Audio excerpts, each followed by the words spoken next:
Hi everybody, in today's video I want to unpack emotional overeating, why we do it, the rules that we create around food, and how you can finally start healing and break the vicious cycle. And by the way, I'm not going to give you some kind of magic pill or tell you to destruct yourself by tapping, dancing, or going on a walk. I find that that type of advice might be helpful in the moment, but it doesn't create the lasting change you're looking for. If you're someone who's looking for the real deal, for the long-term solution, I recommend that you stick around and watch the video until the end.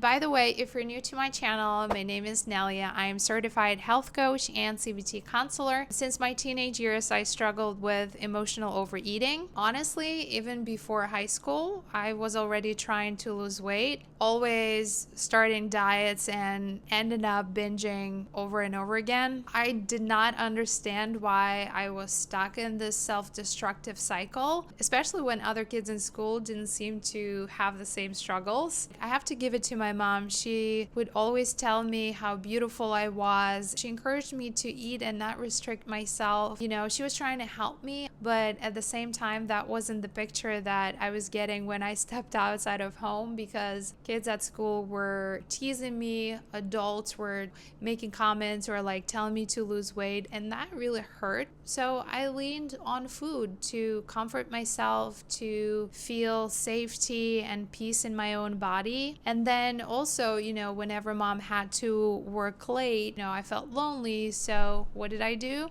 I ate. The first step in healing is awareness. Please understand this. There's nothing wrong with you. You're not broken. Most likely, when you were little, no one taught you how to self-regulate your emotions. You didn't know how to say, I'm feeling sad, or cry and be comforted. Instead, you turned to food. And food became your way to self-soothe, to feel calm and peace, and it gave you this feeling of comfort and safety. Eventually, from repeating it too many times and like overfeeding your body, most likely this led to weight gain. Maybe in school or in media, you started learning that, being overweight means you're not pretty or you're not worthy. So you start dieting. And when you start restricting, that's when the cycle begins. What makes it even worse is that as a kid, you don't understand what's driving this behavior. Since you don't know how to stop it, you start creating all of these rules around food. And these rules create a very complicated and painful relationship with eating. By now, you most likely have a very specific set of rules around food: what you can eat, how much you can eat, when you can eat, and what happens if you break those rules. Let's say you're at work and someone brings in cake, and you see it in the kitchen. A thought enters your mind: I can't have any cake. I need to stay good. If I start, I won't be able to stop. That's rule number one.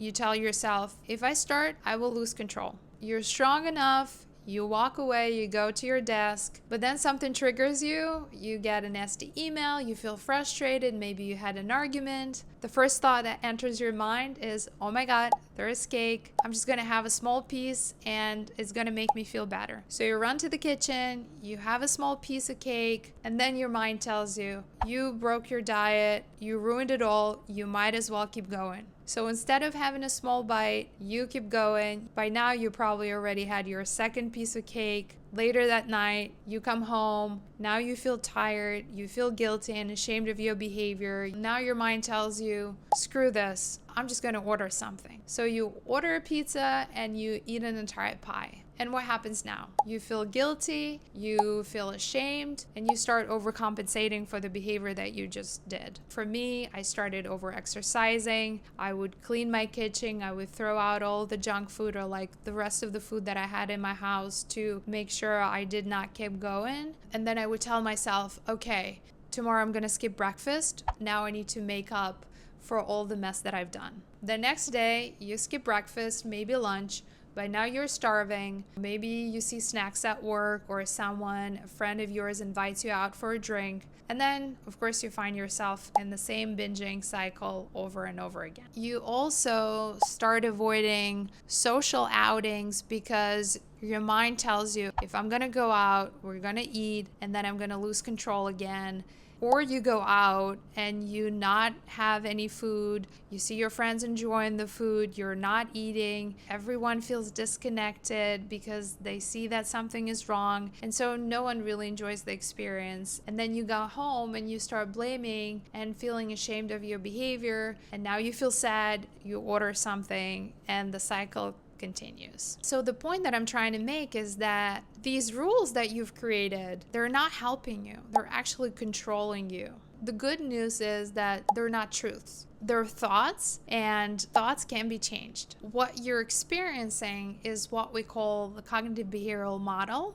Our thoughts create our emotions, which drive our behavior. So let's say you tell yourself, okay, if I'm gonna start, I'm gonna lose control. And in the moment you feel ashamed, you feel guilty, and then the action is you restrict and then you binge. The problem is that most of these thoughts are automatic and they happen so quickly in our mind that we don't even notice them. Oftentimes, these thoughts are rooted in our intermediate beliefs. These are ideas and beliefs that you've internalized over the years. For instance, I must always be in control, or if I gain weight, I'm not going to be loved. You see, these beliefs, they run in the background like a mental operating system. Unless we really stop and examine these patterns, they're going to continue to shape how we feel and behave, especially around food. Here's also an empowering thought, is that your thoughts are not facts. And when you start to really unpack and challenge these thoughts, you can rewire the cycle. When I began CBT and really looked at my beliefs and rules, they started to lose control over me. Slowly, my behavior started to shift, not through force or willpower, but through awareness and self-compassion.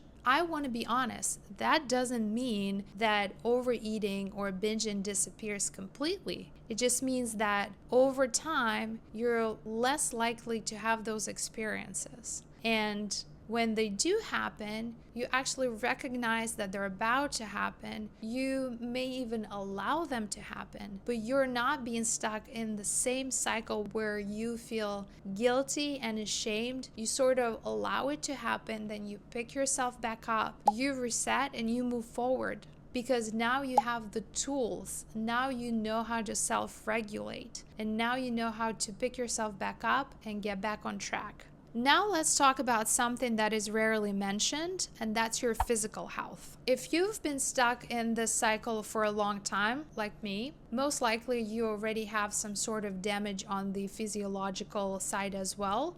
That could be insulin resistance, that could be clogged liver, thyroid issue, pre-diabetes, PCOS. Now it's twice as hard for you to actually address the issue because you're fighting this not only from an emotional standpoint, but from a physical standpoint as well. So in order for you to start healing, you also need to start adopting a healthy lifestyle. One of the biggest things that are going to make a difference is regulating your blood glucose. When you have insulin resistance, your sugar levels are all over the place. You have a lot of cravings for sugar, salty, junk food. And so if you have all of these cravings while you're struggling emotionally, you're really not set up for success. You need to start eating whole foods and making sure that you prepare all of your foods at home. You may need to avoid sugar and alcohol and all of the processed foods. It's really important to not skip any meals so that you're not starving yourself, and then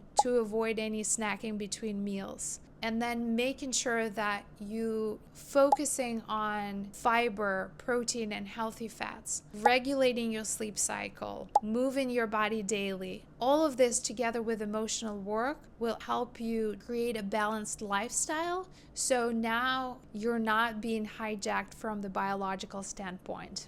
Now, I know this video didn't give you an immediate fix, but I hope it gives you clarity and direction. This is a deeply rooted issue, and it's going to take time to fix it. And I get it. You've probably watched every single video at this point. You have all the information, but you're still stuck in the same cycle. The truth is, it's really hard to change your behavior without proper support. While I think it's important to have a support system around you and trusted people who you can share this with, because I truly believe there is healing in sharing, it's also really important to find someone, a trained specialist, who can help you get through it. I don't think I would have been able to do it without proper support. You can have all the information, you can vent to a friend about it, but unless you really start doing the deep work, the chances of you to continue this cycle are very high. At this point, your mind and your body deserve a peace of mind and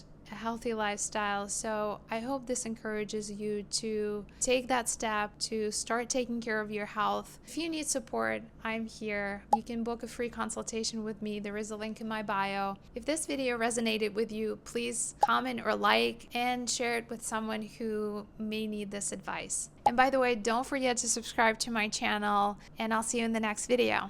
Bye.